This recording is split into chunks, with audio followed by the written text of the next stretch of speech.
Hey guys, it's Amy here, and today I'm going to be giving you my April wrap-up and favourites. So this month I managed to read 5 books, which is a lot less than last month. I think it's because these books are a lot longer than the ones I read last month, and I have been away this month. So the first book that I finished this month was The Last Policeman by Ben H. Winters. I gave it a 4 out of 5 stars. It's a pre-apocalyptic novel about a policeman who really wants to solve a murder before the end of the world comes. It had a good amount of comedic parts in it, but it also had the serious elements too that underlined the entire storyline, which was really nice. And the second one was recently sent to me by Quirk, so I'm hoping to get around to that one soon. The second book I read this month was The Hobbit, An Unexpected Journey, the first part of the Chronicles that they're making to do with the films. I know you may not count this as a storybook, it's not a storybook, but it's very informative and it has a lot of writing in it, and Goodreads counts it as a book, so I'm counting it as a book too. I gave the book 5 out of 5 stars, and it's just brilliant for anyone who's interested in how they made the films, how they designed all the costumes and things like that.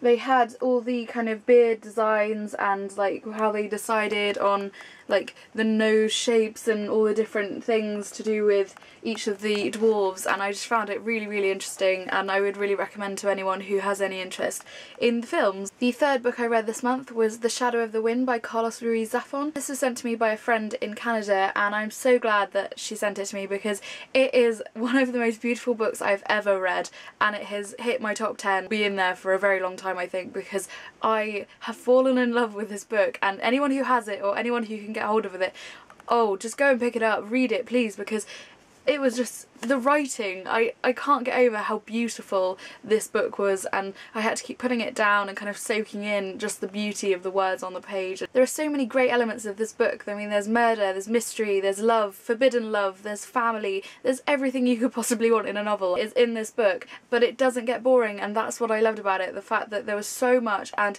all the plot holes that there could have possibly been were all tied up at the end, which I absolutely love in a book, because sometimes you get really annoyed because you get to the end and it's like, well, there's so many questions unanswered, whereas everything was cleared up in this book, and I was so happy with that. The fourth book I read this month was The Edge of Never by J.A. Redmerski, and I thought this book was brilliant. I gave it a 5 out of 5 stars again. I've had a really good month. I'll be doing a video review of this one soon, so keep your eye out for that. I've also done written reviews of all these books on my blog and on Goodreads. If you are my friend or if you follow my blog, then you can read those. I'll leave all the links down below.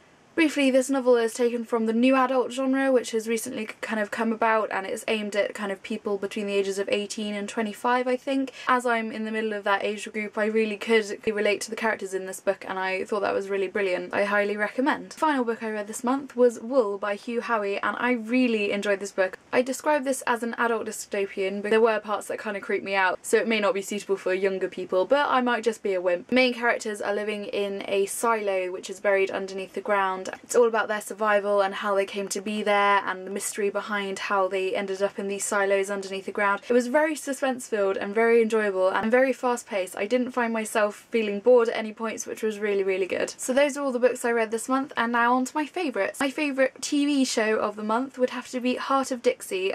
It stars Rachel Bilson from The OC, if anyone remembers that from a few years ago. I loved that show, and I really do love Rachel Bilson, and she plays a fantastic role in this Heart of Dixie programme. It's only on the 2nd season at the moment, so you could catch up quite easily, I think. Favourite music of the month would have to be the Lord of the Rings soundtrack again. I know I've mentioned this before, but I've had a lot of coursework to do, and it's really good for listening to while you are trying to write things, because it doesn't have a lot of words in it. So I find I don't get as distracted. If I was listening to, say, the radio and people were talking, I would get distracted. The Lord of the Rings soundtrack is brilliant for that. My prettiest book of the month would have to be Wonder Boys by Michael Chabon. I really love this cover. I think it's awesome. I showed it in my haul video, I think, but I think this is just one perfect cover, and I really do love it, and I'm hoping to get some more of Michael Chabon's books. My favourite moment of the month would have to be the weekend I just spent away with my friends from church, and it was just great. Every year we go to this place named Bellstone on Dartmoor, which is a vast countryside type place where we live. The view from the top of the tor that we walked to was absolutely gorgeous, and I literally felt like I was in Lord of the Rings or something, because it was so beautiful, and I just expected Aragorn, Legolas and Gimli to come galloping over the hill at some point. It was just awesome. My favourite booktuber of the month would have to be Frankie at Instead of Gold. I will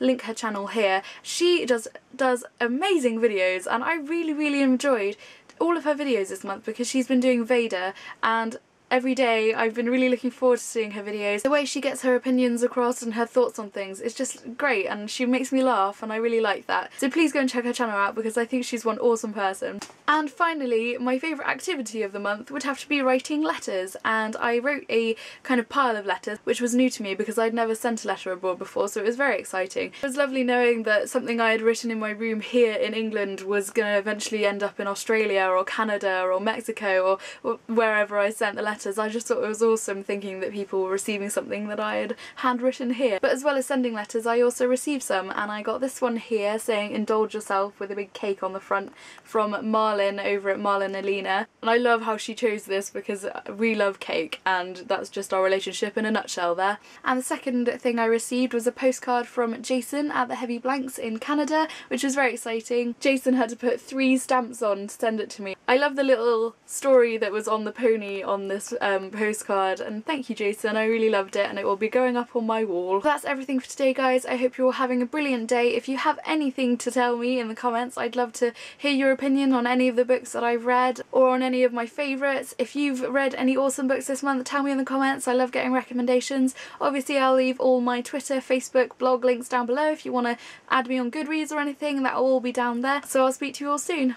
Bye! So each month Wonderly has a theme, and this month the theme is curate. So today I'm going to be showing you my top 10 favourite books of my life so far.